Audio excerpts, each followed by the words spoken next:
I did it for The Rock.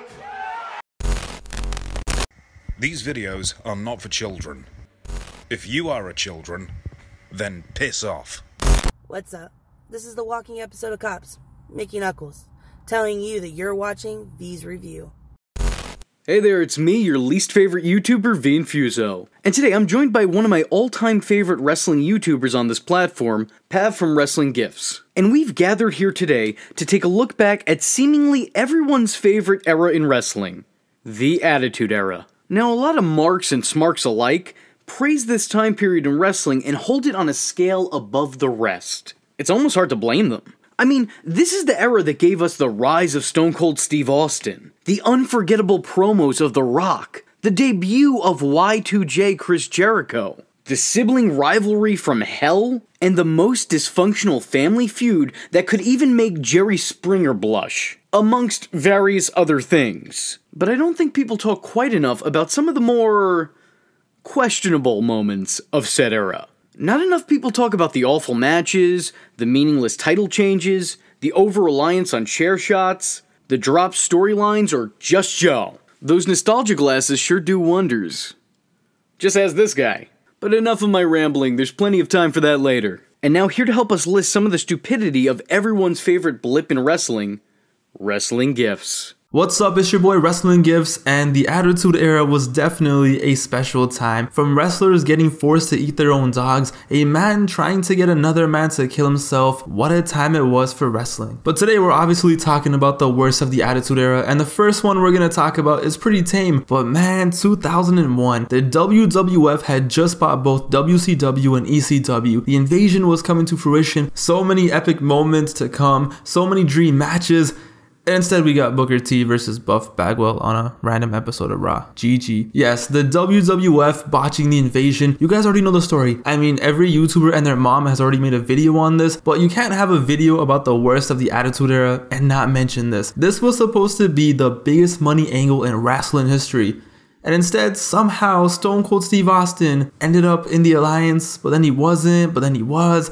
Undertaker was out here burying WCW like his life depended on it. Undertaker probably thought all the WCW wrestlers were Democrats or something. They took DDP, one of the most over guys in WCW. You know, a pretty cool guy. He was out here chilling with Karl Malone in 1998. He had one of the most over finishers in the business, probably one of the most likable guys in WCW. But no. Let's make him a pervert that stalks the Undertaker's wife. First of all, why in the blue hell would DDP stalk this when he's married to this? There is just so much wrong with the invasion. But you know what else is wrong? Mae Young being more horny than a prime Ron Jeremy on national television. The shit they did with Mae Young, holy. Some of you may ask, what did they do? What could they have possibly done? Yo, the question is, what didn't they do? She gave birth to a hand. She went through tables. She was flashing her. Yo, let me just throw up. Give me a second. Imagine buying a pay-per-view, Royal Rumble 2000, and you're all excited, like, oh my god, who's gonna win the Royal Rumble? Instead, you just get Mae Young's out there. One of the absolute worst things about the Attitude Era was Mark Henry. Now, Mark, listen, buddy, I love ya, even if you are looking like a discount Rick Ross these days. But during this time period, you weren't really in tip-top shape just yet. As a matter of fact, Mark Henry wouldn't hit his prime until a decade into his WWE run. Seriously, Mark sucked around this time. And he just wasn't the threat that he'd later become. Look, I love the Hall of Pain gimmick, but I think it's safe to say that Sexual Chocolate wasn't gonna go one-on-one with The Undertaker at WrestleMania, playa. But if I could be serious for a moment, his inclusion on this list actually has very little to do with his in-ring work. Hell, come to think of it, it actually has very little to do with him. It has everything to do with the way that he was booked. For one reason or another, the higher-ups, the higher power, if you will, in the then WWF thought it would be a good idea to make Mark Henry a sentient punchline. Not only was he referred to as Sexual Chocolate, with his logo now looking like a little chocolate kiss, which, side note by the way, is actually my nickname for Shamar the Destroyer from GTS. He's my little chocolate kiss, how you doing? But they also had him love-struck and chasing after a more than reluctant Chyna. They had him hook up with a man in drag portraying a transgender woman. A transgender affectionately labeled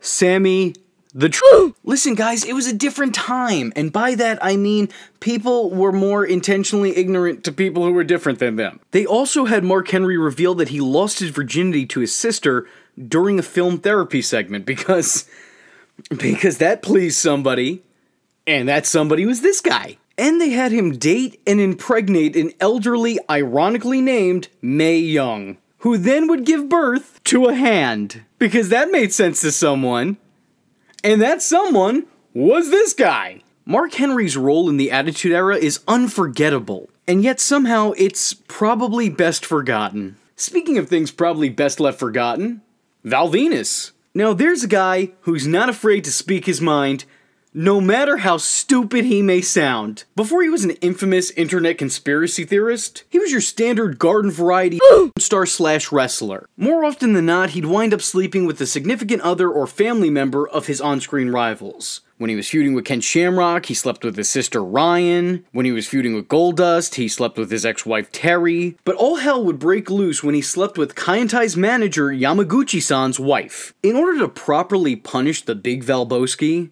Kaientai threatened to turn him into half the man he used to be, proclaiming they would, and I quote, choppy choppy his pee-pee. I didn't make that up. I couldn't make that. I would not make that up. I lack the creative ability to make up such a story. Kaientai would eventually abduct Val and try to dismember his member, only for the lights to be cut before the unfortunate act could take place. And who was there to save the day? Why, John Wayne Bobbitt, of course! The man who was made famous during the late 90s for being separated from his unit. Luckily, they were quickly reunited, and I'm assured that everything works fine and he's not missing parts. Why was John Wayne Bobbitt in the WWF? When did him and Val Venis become off-screen friends? What was the correlation between the two? I don't know! Don't think about it, it's fine, it's the Attitude Era. Hey guys, remember the Pretty Mean Sisters? Get it? Like, PMS? Pretty Mean Sisters? Like PMS, like time of the month. Never mind. So Terry Runnels, Jacqueline, Ryan Shamrock were all in a group. Okay, seems simple enough. But you know what, bro? I think it needs more attitude, bro. Shout out to Vince Russo. So Terry was pregnant by Val Venis. She suffers a miscarriage. D'Lo Brown, who was the reason for the miscarriage, becomes their servant. They then casually get a love servant named Meat, because he was nothing more than a piece of meat. Low-key though, respect to Meat, a WrestleMania 2000 on the N64 legend. So then the three women, PMS, used Meat for his body, forcing him to have sex with them. And yeah, that's the storyline. Meat would be so exhausted from being used by the three women that he would be too tired to win any matches. What a lifestyle. Alright, back to some normal storylines, because apparently they had those two in the Attitude Era. Remember when Rikishi did it for The Rock? Yes, this storyline could have been epic. The themes they touched on could have been so special. Rikishi ended up being the one who ran over Austin at Survivor Series 99, and he did it because he wanted to see his Samoan brother succeed. After years of Samoans being mistreated in wrestling, he wanted to take it into his own hands and change history. But why would we touch on that? Let's just have him get clapped by Austin Rock and thrown off a Hell in a Cell and forgotten about by February 2001. The Attitude Era had no shortage of heels. As a matter of fact, the turns happened so often during this era that sometimes it was hard to determine who was face. But in my opinion, the big bad of this time period was none other than the Big Boss Man. Sure, he wasn't in the WWF title picture per se, but he did have a role to play. That role being the most evil man who has ever lived. I'm serious. The company really pushed him as the most vile human being you can possibly imagine. They made him look like the poster boy for ACAB. He would cut people down in promos and hold absolutely nothing back. During a feud, Big Boss Man would mock and ridicule the Big Show over his father's death. Hell, he'd even interrupt his father's funeral and hitch his casket to the back of his truck, taking it with him as he left the cemetery. That's not your standard bad guy behavior. I mean, the devil watching this is rubbing the back of his neck saying, "Oh, I don't know, man. I think you kind of went a little bit too far on that one." And if that wasn't bad enough, which I believe it should be, Big Boss Man also kidnapped Al Snow's beloved dog Pepper, and then killed the pooch and served it back to his master. He made a man eat his own dog. That's not a euphemism. Al Snow consumed his own pet. And this, of course, would lead to one of the most infamous and terrible matches ever envisioned, the Kennel from Hell match. A cage within a cage, We're dealing with some real Inception level shit here. Just think the Punjabi prison match, except somehow worse, and now with more dogs. Doesn't that sound enjoyable? No? Well, that's probably because it wasn't. The Road Warriors were one of the most iconic teams in all of professional wrestling history. But don't tell that to WWE, as they spent the team's entire run trying to figure them out. The WWE were constantly trying to find a new element to add to make this team pop. Which is ironic because the team coined the phrase, the Road Warrior Pop, because of the way the audience reacted to them. But sure, you do you. I mean, they sat there thinking, how can we get these guys over, never realizing that the work was already done for them.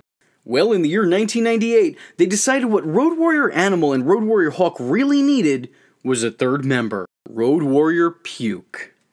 No, I'm not kidding. As if it wasn't already bad enough that around this time, the two didn't wear their face paint as often, and they ditched their iconic hairstyles and let their hair grow out. This was like what Metallica did, but in reverse. Droz joined the team as a friend of the legendary stable, who slowly began taking Hawk's place due to his crippling alcoholism. Which was a real-life issue the real-life man behind the face paint was actually facing in real life. So, you know, this was an angle that was clearly in good taste. And what was in even better taste was the story that Droz was secretly enabling Hawk in an effort to take his spot in the team and become the official second man in the now three-man group. On one particular episode of Raw's War, an intoxicated Hawk made his way to the top of the Titantron and threatened to jump off, only to have good guy Puke follow him up there and push him off himself, all while proclaiming that he was actually trying to save him. Yeah, I don't really know. That's not really what that looks like. Thank God Darren Drozdov didn't often cross the Brooklyn Bridge, because if he saw a jumper,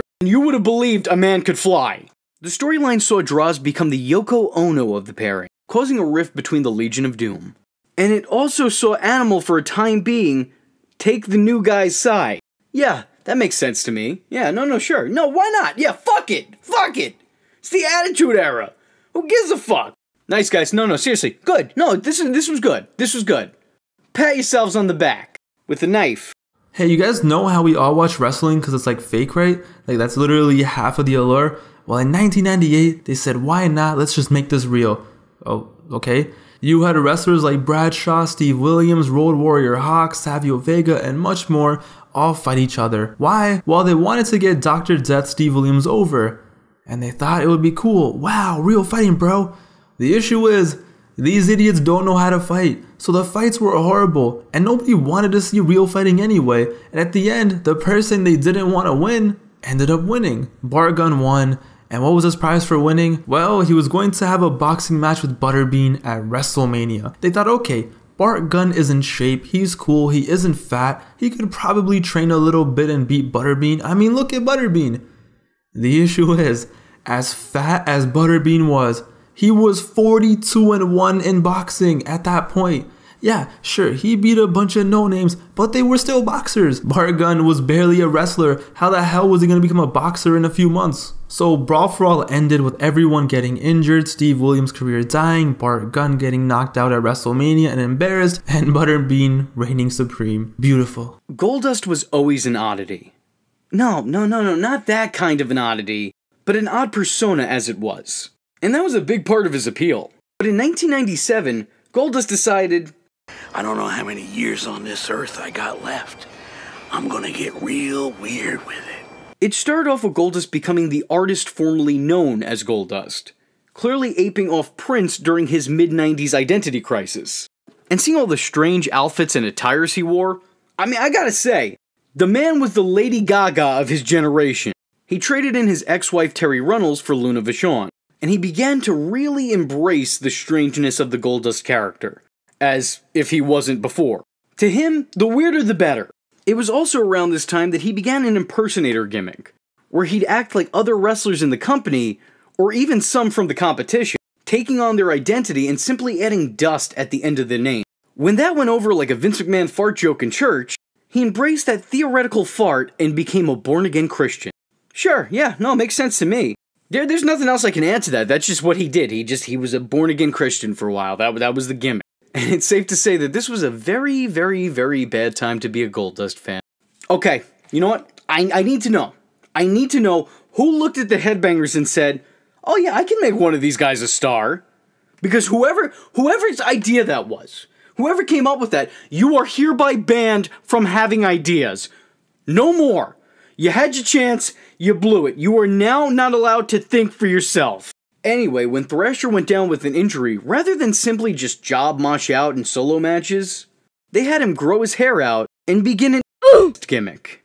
Because, yeah, that made sense to someone, and that someone, again, is this guy. Mosh became a Leave It to Beaver parody, titled Beaver Cleavage, in which it was heavily implied on a consistent basis that he was into his own mother. This was emphasized when he'd raise his brows and ask for mother's milk. What am I reading? Why am I doing this to myself? I don't want to be here anymore. I don't want to do this. I don't like it. I don't like it. This guy would have fit in perfectly with the McPoyles. Eventually, Creative luckily thought better of this, and he abruptly dropped the gimmick mid-interview. He then revealed that his name was Chaz, and the woman accompanying him wasn't his mother, it was his girlfriend. Chaz would begin wrestling in smiley face boxers, which, by the way, I'm gonna be real with you. Put him over the top with me because, I mean, I identified with this man. We wore the same underwear. That's a bond that, you know, you don't have with every wrestler. Same reason I like draws. I wore those shorts too for a time being. The 90s were a very different time, guys. Where was I? Oh, right, yeah. Chaz would begin wrestling matches with his girlfriend at his side until he broke things off with her. And then she'd begin showing up with black eyes claiming that Chad was an abuser, causing him to get beaten down on an episodic basis by his peers. Until it was eventually revealed that his girlfriend made the whole thing up and he wasn't an abuser, she was a liar. And yeah, guys, another good angle and great taste. You did it again, you fucks.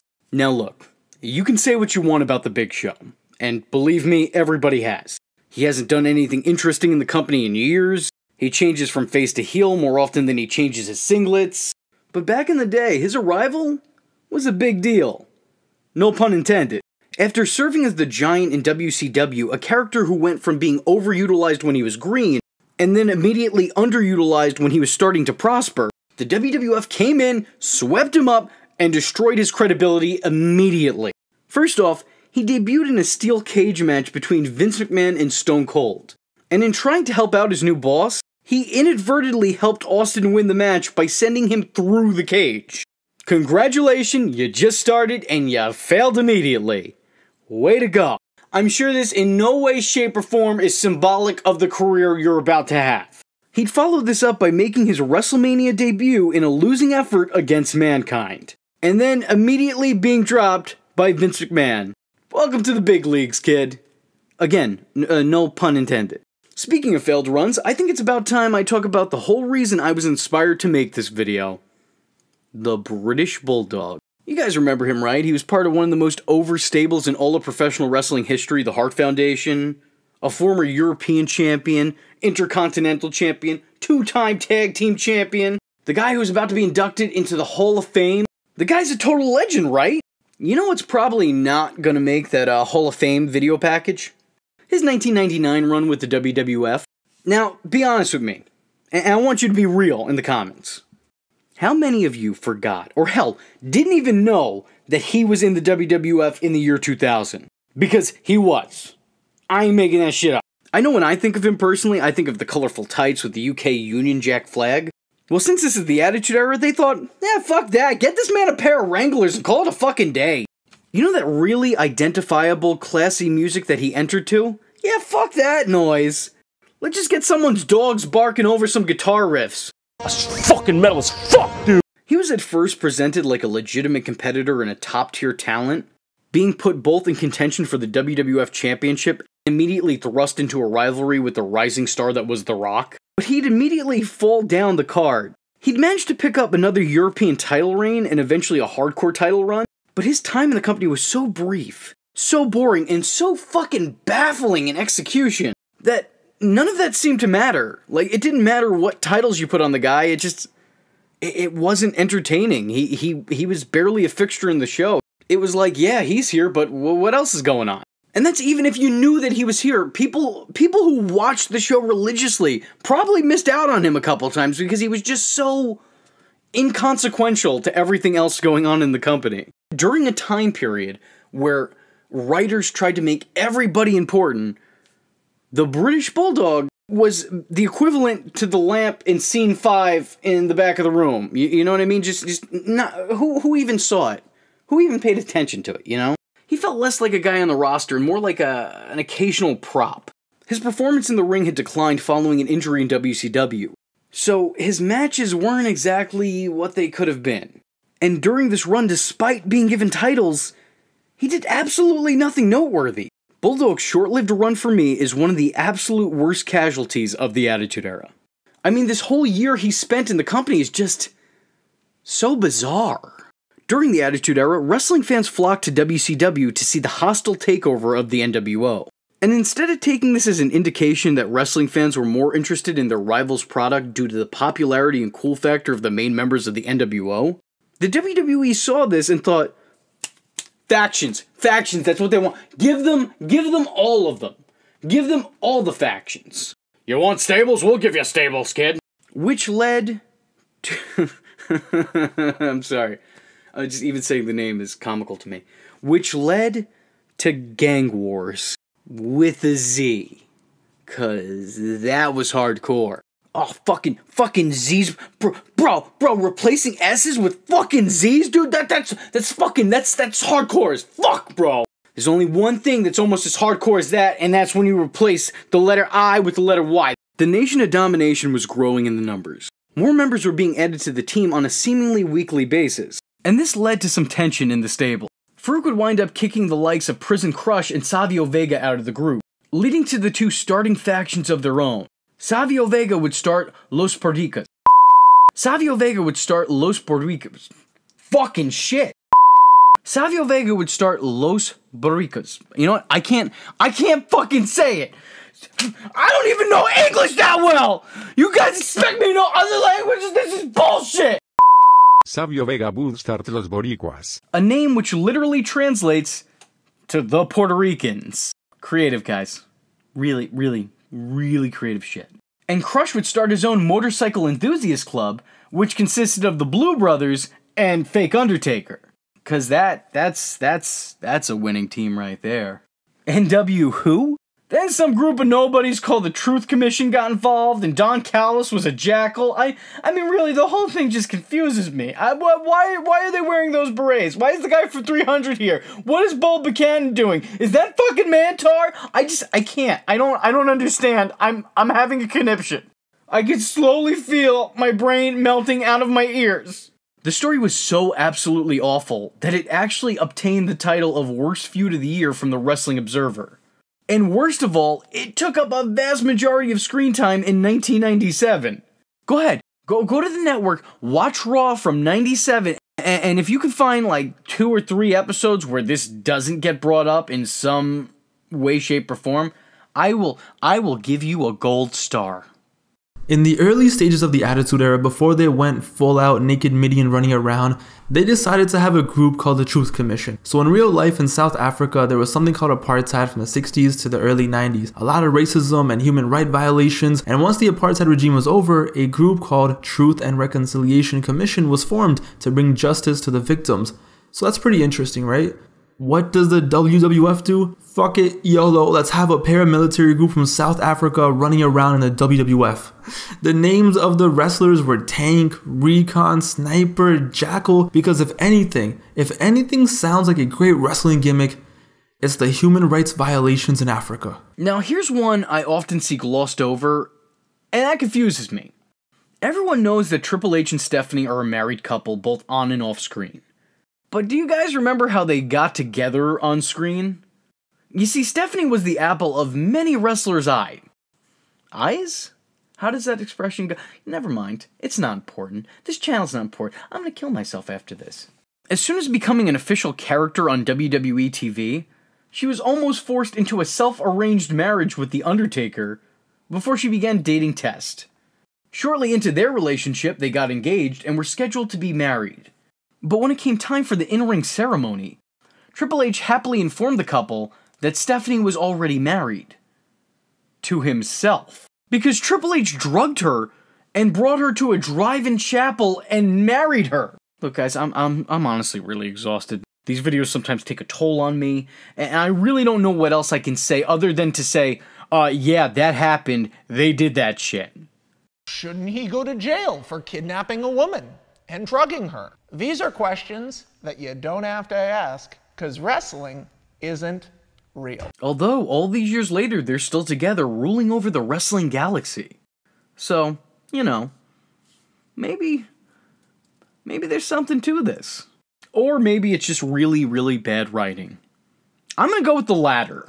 You know what, maybe I should not include this part of the video in here. I don't want to give my girlfriend any ideas. Even in the world of wrestling, I'm confused. How did that happen? There was just so much going on. Jeff Jarrett was running around in '99 beating up women, being the ultimate misogynist, putting women in the figure for a leg lock. No big deal, just another day in 1999. You had 60-year-olds fighting in a nightgown match because that's exactly what everyone wanted to see. The Mean Street Posse was running around, holding it down for the mean streets of Connecticut. Listen, the only thing mean from Connecticut is Ken Kniff. And of course, The Undertaker needed some more attitude. Being a dead man wasn't enough. You know what? Let's make him satanic. Which honestly was pretty cool. The theme song was legendary, the look, the entrance, the aura he had still creeps me out to this day, but sometimes they did go a little way too crazy. Attempting to sacrifice people, kidnapping people, trying to marry Steph, and you know, just casually hanging Big Boss Man off the Hell in a Cell, almost killing Gangrel in the ring for no reason, holding Deborah hostage, and so much more. They went all in on this to make it seem that The Undertaker was the most satanic and creepy and scary character ever, and high-key he definitely was. And sure, some of the stuff might have been too far, like hanging Stone Cold Steve Austin on the symbol, but whatever, it's a satanic character, I get it. But what was really bad about this was the higher power. For months, The Undertaker kept talking about the higher power. Who was it gonna be? Was it gonna be Jake the Snake? Was it gonna be this? Was it gonna be my mom, my dad? Who was it gonna be? And it ended with Vince was the higher power. Did it make any sense? No. Did anyone like this? No. For months, The Undertaker was a savage, beating up Vince and trying to take over the company, you know, abducting his daughter. But now Vince was behind it all and he was the higher power? It made no sense. But the thing is, the business and the company was so hot that it didn't make a difference. But that's what's awesome about the Attitude Era. It was just perfect for its time. It didn't age well. Hell no. But back then, this was like Jerry Springer on crack, and that's all the people wanted. It was such a unique time, such a different time. Sure, a lot of stuff was bad taste, but hey, it worked. They popped those numbers and they got those ratings. But sometimes I just sit here and think, what the hell was creative thinking when they're all sitting around the table and they're like, you know what? We should have Naked Midian running around. Anyway, if you enjoyed my stupid commentary, check me out on YouTube. It's Wrestlingifs. If you didn't like my part, I'm sorry. I guess I'll just go join PMS and become their love slave. Wait, what? Thanks, V, for the invite, and I'll catch you guys later. So that was the worst of the Attitude Era. Did we miss out on some? I know that we did. Don't worry, there will more than likely be a part 2 because there was a lot of awful. Not to say there wasn't any good, but there was also a lot of bad. List your worst Attitude Era moments in the comment section below, and you may be credited in part 2. Should I make part 2? I don't know. We'll see. We'll see how it's going. Anyway, once again, I want to thank everybody for watching. For those of you who aren't already subscribed to Wrestlingifs, head on over to his page, click that big red subscribe button, and don't forget to let him know who sent you. Attack his comment sections with nothing but love and praise. From me, but also him, but more so me. In all seriousness, with that being said, I'm V Infuso, and I thank y'all for watching. Hope to see you in the next one. I am vengeance. I am the night, and that was V Infuso. Just remember, if you're not tuning in, then you're missing out. Catch him next time. Same bat time. Same bat channel.